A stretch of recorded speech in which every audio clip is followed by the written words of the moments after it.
Plaza থেকে ওখান থেকে আমরা ঘুরে আসছি, আমরা ঘুরে আসার পর কোনো কিছু করা হয় না, পুলিশ আঙ্গেলতে কিছু করা হয়নি। তারপর কই থেকে নিক্ষেপ হলো, একজন হাত ফেটে গেছে, একজনের হাত কেটে গেছে, দুজনের পা ফেটে গেছে, অলরেডি 2 জন আপনার আহত হয়ে হসপিটালে বেডে ভর্তি, আর 2 জন ওখানে আহত হয়ে আছে। অলরেডি 5 থেকে 10 ভূত পানি দেওয়া শেষ ওখানে, তাদের অলরেডি সেন্সিভ ভাবে নর্মালি ভাবে জ্ঞান ফিরতেছে না। এদেরকে কোনো আমাদের কোনো ইয়ে নাই স্যার, আমরা কি নাগরিক নাই দেশে?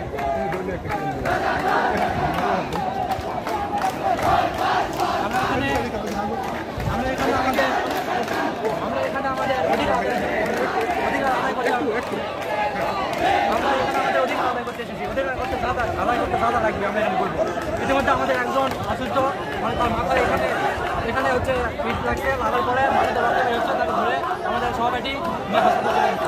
আরেকজনের এখানে যখন ঢুকছে পুলিশ আমাদের মাথায় বাড়ি মারছে, মাথায় বাড়ি করার কারণে সে এখানে ঢুকেছিল। এখন মতো মোট কতজন আহত? আহত অগণিত, আমরা তো সঠিক তথ্য নিতে পারতেছি না। সবাই যখন পুলিশ আঙ্গেলরা লাঠি চার্জ করছে, সবাই তো আশেপাশে ফিরে যাচ্ছে, কে কোথায় যাচ্ছে কিছু বলা যাচ্ছে না। এই মুহূর্তে তথ্য নেওয়া হলো ছাত্রদের কাছ থেকে কতজন হয়েছে। আনুমানিক প্রায় 30 জনের উপরে আহত হয়েছে। বন্ধুরা, ছাত্ররা অনেক আহত হয়েছে দেখতে পাচ্ছেন।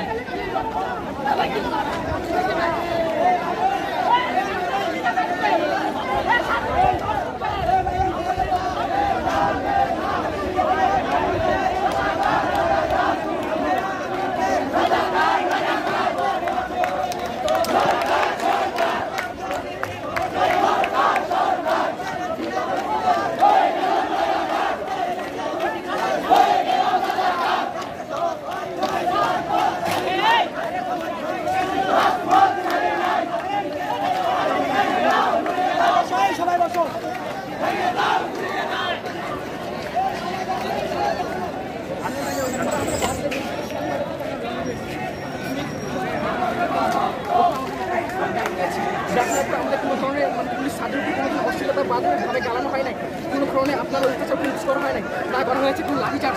তারপরে আমার তার 3টা ভাইকে এখানে আসে আপনাকে আহত করা হয়েছে, 2জনকে পায়ে আহত করা হয়েছে, একজনকে মাথায় মারা হয়েছে, লাঠিচার্জ করা হয়েছে। অলরেডি আপনার 2জন সরকারি হাসপাতাল বেড়ে ভর্তি হয়ে আছে। এখানে কি আমাদের কোনো কিছু নাই? আমরা কি দেশের নাগরিক না? আমাদের কি কোনো কিছু কি মানে সাহসকে তিনি বলার অধিকার নাই? কিছু বলতে গেলেই আমরা বলি কি আমরা দেশের নাগরিক না, এইটা না ওইটা না। তখন কিছু বলতে আসতেছি, তখন আমাদের লাঠি চাষ করতেছি, আমরা কি লাঠি চাষ করার জন্য এগিয়ে আসছি? তখন এই সাহিলাই আমরা দেশের নাগরিক, আমার দেশের নাগরিক ঘুরে দেখতে চাই, আমরা পুরো কেন মানবো?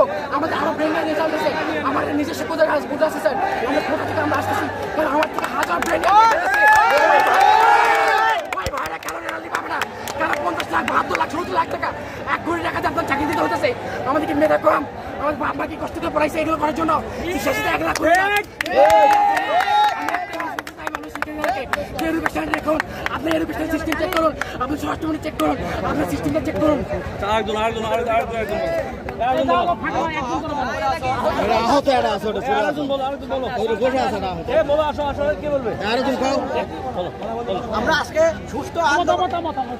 আমরা আজকে সুস্থ আন্দোলনে একটা ছিলাম, ওই আন্দোলনটাকে বিশৃঙ্খলায় পরিণত করেছে আজকে ছাত্রদল আর ছাত্রলীগ। এই আন্দোলনটাকে বিশৃঙ্খলায় পরিণত করেছে। আমাদের শিক্ষার্থী ভাইরা আহত হয়েছে, 2জন হাসপাতালে ভর্তি, আর এখানে একজন আছে ভাই, ওনার মাথায় আহত, মাথা ফাটে গেছে, আঘাত লাগছে।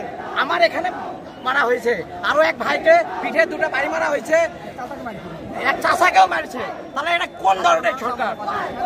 আমরা সাধারণ স্টুডেন্টকে আমাদের উপর কেন লাঠিচার্জ? আমরা শান্তিভাবে আন্দোলন করতেছিলাম, পুলিশরা হঠাৎ আসে আমাদের লাঠিচার্জ করতে শুরু করছে। ওখানে একটা ভাইয়ের উপর মাথায় এখন আঘাত মারছে, ভাইটা এখনো বসে আছে ওখানে। আমাদের এখানেও হাতে লাগছে, এখনো আরো অনেক ভাই ওখানে ইয়া হয়ে আছে। আমাদের উপর কেন আন্দোলন? আমরা সুষ্ঠু বিচার চাই। আমরা সাধারণ ছাত্র, আমাদের উপর কেন লাঠিচার্জ করে?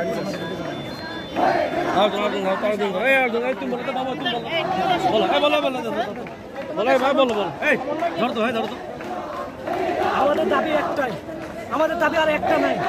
আমাদের শুধু একটা দাবি ছিল, এই যে বৈশ্বিক কোটা সংস্কার, শুধু কোটা সংস্কার নাই, এখন আমাদের যেসব ঢাকা বিশ্ববিদ্যালয় অন্যান্য বিশ্ববিদ্যালয়ে যেসব ভাইদেরকে হত্যা করা হয়েছে, এই হত্যার দাবি চাই, এই হত্যার বিচার চাই।